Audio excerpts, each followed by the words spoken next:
Salam semangat pagi Bapak Ibu yang dikasihi oleh Tuhan, kembali bersama dengan saya Isakar Irawan pagi hari ini. Saya ajak kita semua untuk merenungkan bersama apa yang tertulis di kitab Yohanan atau Yohanes pasal 15 ayat yang ke-20. Saya akan bacakan bagi kita. Ingatlah firman yang telah kukatakan kepadamu, seorang hamba tidaklah lebih besar daripada tuannya. Jika mereka telah menganiaya aku, maka mereka pun akan menganiaya kamu. Jika mereka memelihara firman-Ku, maka mereka juga akan menuruti perkataanku. Tuhan Yesus berkata dengan sangat tegas Bapak Ibu, bahwa mereka yang dimaksud di situ adalah orang-orang dunia akan menganiaya para murid. Kenapa demikian? Karena mereka tidak memelihara sabda Tuhan. Kalau mereka memelihara sabda Tuhan, maka mereka akan menuruti perkataan para murid. Dan mereka tentunya tidak akan menganiaya murid-murid Tuhan Yesus Hamasia. Bapak, Ibu, dan saudara semua, apa yang Tuhan Yesus sudah sampaikan tadi, di mana mereka akan dianiaya oleh orang-orang dunia ini, yaitu orang-orang yang tidak beriman di dalam Yesus Hamasia, merupakan salah satu wujud salib yang harus kita pikul dalam kehidupan kita hingga akhir hidup kita nanti, Bapak Ibu.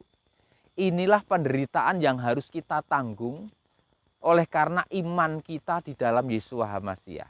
Saya akan ajak kita untuk membaca di kitab Lukas pasal 21 ayat 12. Kita nanti akan melihat bagaimana Tuhan Yesus sudah menubuatkan bahwa para murid akan dianiaya.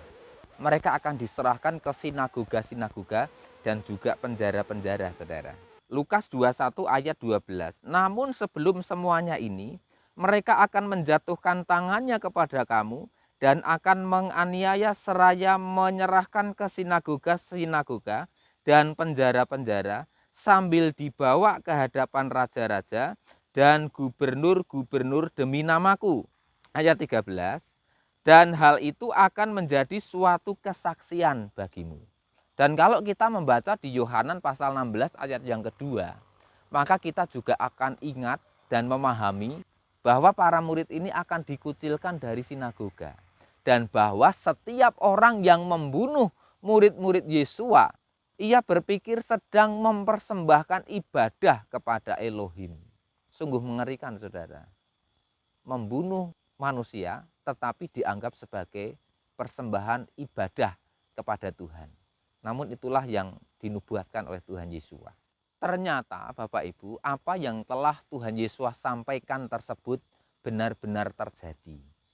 Telah terbukti bahwa para muridnya benar-benar mengalami penganiayaan. Mereka dikucilkan, bahkan mereka ini dibunuh akibat iman mereka yang oleh orang-orang dunia ini dianggap sebagai suatu kesesatan. Mari kita baca di Kisah Para Rasul pasal 8 ayat yang ke-1, Bapak Ibu. Dan Saulus pun menyetujui pembunuhan terhadapnya, dan pada hari itu terjadilah penganiayaan besar atas gereja di Yerusalem. Dan mereka semua kecuali para rasul tercerai-berai ke seluruh negeri Yudea dan Samaria. Kita lihat bagaimana Paulus menyetujui pembunuhan atas Stefanus, murid Yesua, Bapak Ibu, yang dirajam dengan batu. Dan kita juga lihat tadi bagaimana gereja di Yerusalem mengalami penganiayaan yang sangat besar. Sehingga para murid ini harus tercerai-berai ke seluruh negeri Yudea dan Samaria. Dengan sangat jelas tadi dikatakan demikian. Dan kita tentu tahu, kita ingat bagaimana Saulus sebelum bertobat sangat getol menangkap murid-murid Yesua. Ia sangat giat menganiaya orang-orang Kristen pada zaman itu, saudara. Namun saya percaya saudara juga memahami ketika Paulus bertobat. Setelah Paulus bertobat, ketika dia sudah menjadi murid Yesua Hamasia, bahkan menjadi pemberita kabar keselamatan di dalam Yesua Hamasia, Paulus sendiri juga mengalami kesukaran, penolakan dan penganiayaan dari orang-orang Yahudi dan juga dari bangsa-bangsa yang lain ketika dia melayani ke bangsa-bangsa lain, saudara. Paulus mengalami itu dan sebagai pelayan Tuhan, dalam proses berikutnya ia benar-benar bisa memahami bahwa menjadi murid Yesua memang akan teraniaya. Sehingga ia mengingatkan Timotius di 2 Timotius pasal 3 ayat yang ke-12 Bapak Ibu, bahwa semua orang yang ingin hidup saleh di dalam Hamasiah Yesua, mereka akan teraniaya. Bapak Ibu yang dikasihi oleh Tuhan, hingga sekarang ini gereja Tuhan terus mengalami penganiayaan. Maka ini membuktikan kebenaran sabda Tuhan. Ini justru membuktikan kebenaran Tuhan kita, bahwa Dia adalah Tuhan yang benar. Ini justru membuktikan kebenaran Alkitab. Kita tentu melihat bagaimana gereja seringkali menjadi sasaran penganiayaan oleh orang-orang yang tidak percaya kepada Yesua Hamasiah. Gedung gereja menjadi sasaran pembakaran, Bapak Ibu. Gedung gereja dipaksa untuk ditutup di banyak tempat di seluruh dunia, bahkan termasuk di Indonesia sendiri. Ini sangat mengerikan, saudara. Padahal negara kita berdasarkan Undang-Undang Dasar 1945 menjamin kemerdekaan setiap warganya untuk memeluk agamanya masing-masing. Bahkan ngerinya gereja menjadi sasaran bom bunuh diri, saudara.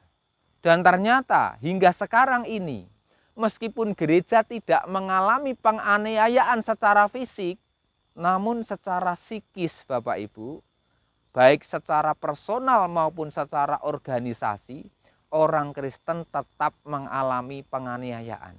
Secara kejiwaan mereka tetap teraniaya. Namun pagi ini lewat renungan yang saya sampaikan Bapak Ibu, Tuhan sedang mengingatkan kita, itulah salib yang harus kita tanggung. Marilah kita terus bersabar. Kita tetap tabah memikul salib penganiayaan kita, yang Tuhan Yesus sendiri sudah menubuatkan bahwa itu akan terjadi dalam kehidupan kita. Namun Tuhan Yesus janjikan bahwa ketika kita tabah hingga akhir hidup kita, kita akan ada bersama dengan Dia. Suatu saat kelak kita berhak untuk mewarisi kerajaan Elohim. Semangat selalu Bapak Saudara, semangat pagi. Tuhan Yesus Hamasiah atau Tuhan Yesus Kristus memberkati kita semuanya. Haleluya. Amin.